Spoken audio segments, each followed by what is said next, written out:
Kimi at Paolo Avellino magkasama na naman nag-gym.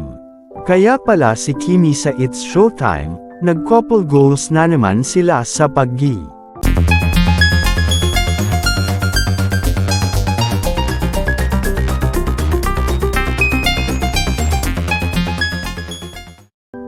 Gym.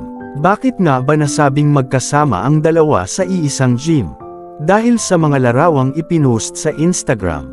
Nag-post ang mga katrabaho ni Paolo kasama si Kim na may video pa nga.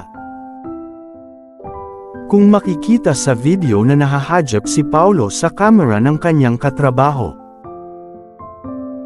Na kung saan ay nagpicture din ang dalawang kasama ni Paolo na kasama si Kim.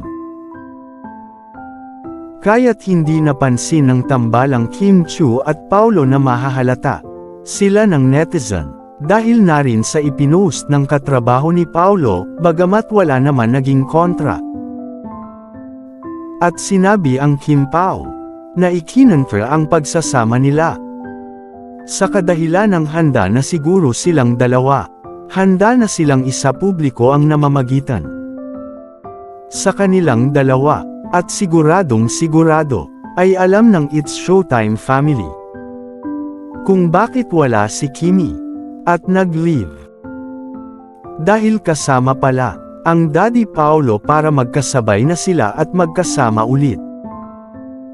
Pag-uwi ay mapapansin na may mga ipinost na naman si Kimi na pictures. Sa kanyang Instagram, na kung saan si Paolo na naman ang kanyang photographer. Sabi pa nga ng netizen ang galing talaga ng kanyang taga-picture.